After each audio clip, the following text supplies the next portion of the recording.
ce podcast, tous nos corps de chien et de métal s'éclassent, animé par Mr. One sans faille, avec ses invités qui déchaînent les mailles.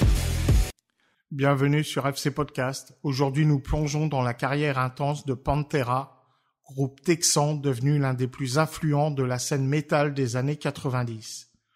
Connus pour leur son agressif, leur look provocateur et leur présence scénique incroyable, les membres de Pantera ont contribué à redéfinir le métal en y insufflant un style plus groovy et plus sombre, mais derrière leur succès se cachent des tensions, des excès et une tragédie.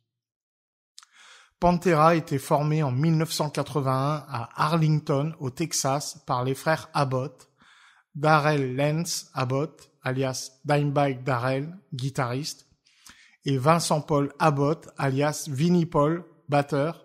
Initialement influencé par le glam metal, Pantera avait alors un style très différent, inspiré par des groupes comme Kiss et Van Halen. Il commence par enregistrer des albums autoproduits et le groupe gagne en popularité sur la scène texane.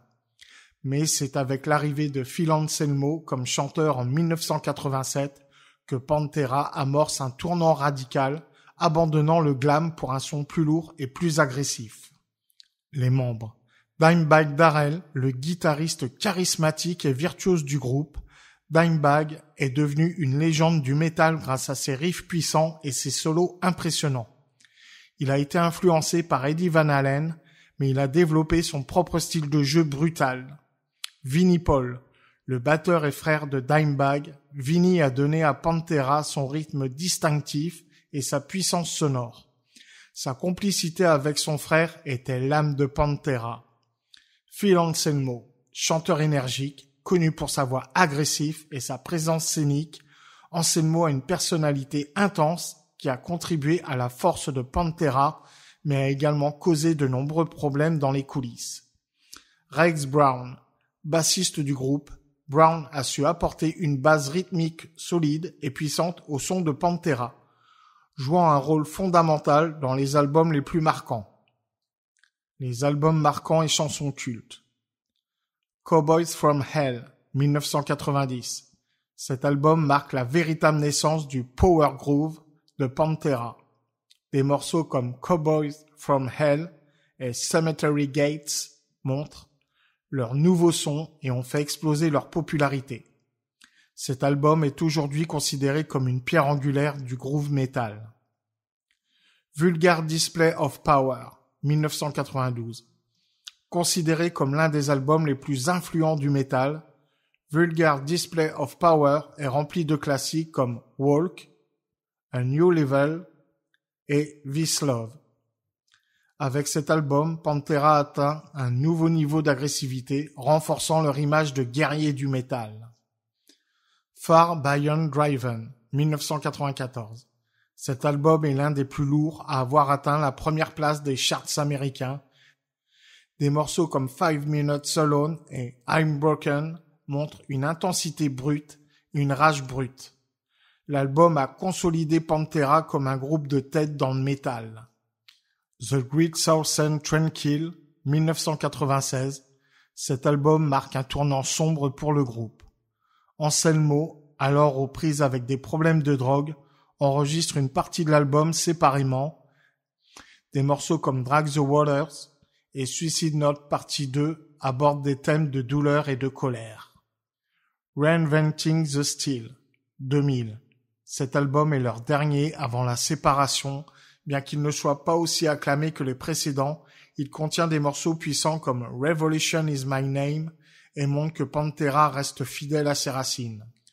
Le titre Walk et son impact. Ce morceau est devenu un hymne pour de nombreux fans de métal avec son riff emblématique et ses paroles provocatrices.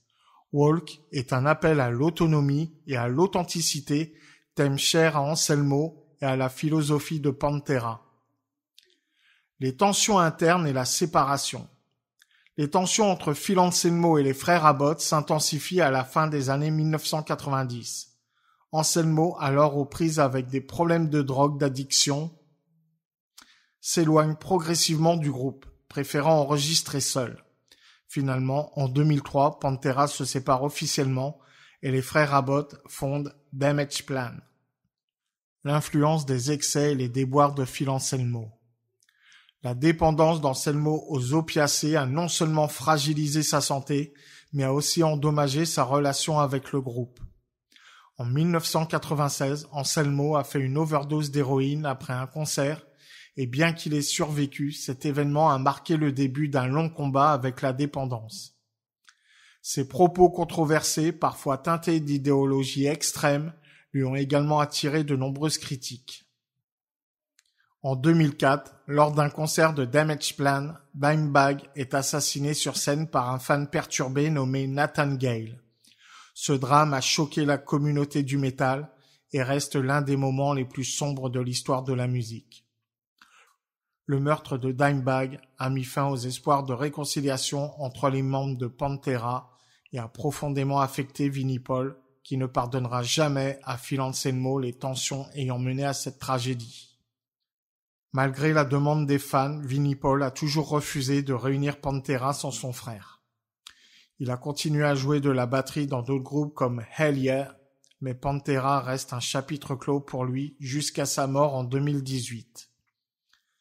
Pantera a créé un style unique avec leur groove metal, influençant une génération entière de groupes comme Lamb of God, Machine Head et Slipknot. Le groupe reste une influence majeure dans le metal et leur musique est toujours jouée dans le monde entier. Les problèmes de santé et vie personnelle de Phil Anselmo. Anselmo a lutté contre des douleurs chroniques au dos causées par des années de performances intenses. Cette souffrance a contribué à sa dépendance aux drogues, car il cherchait à soulager la douleur. Après plusieurs traitements et une opération, il a finalement retrouvé une meilleure santé, mais ces années de souffrance ont laissé des séquelles. En plus de ses problèmes de santé physique, Anselmo a dû affronter des critiques pour ses propos controversés, notamment lors d'un incident en 2016 où il a été accusé d'avoir fait un salut nazi sur scène et en criant « White Power ». Depuis la mort de Vinnie Paul en 2018, de nombreux fans pensaient que Pantera ne reviendrait jamais sur scène. Cependant, en 2022, il est annoncé que Phil Anselmo et Rex Brown monteront une tournée hommage à Pantera avec Zakk Wylde et Charlie Benante pour honorer les frères Abbott.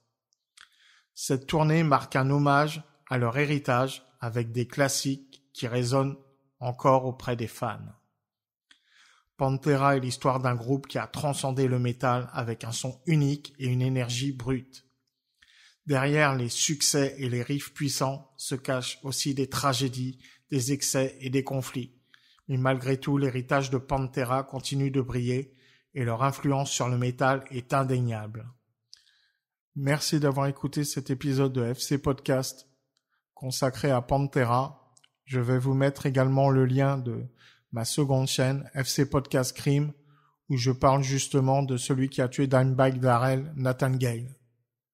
Prenez soin de vous, à bientôt.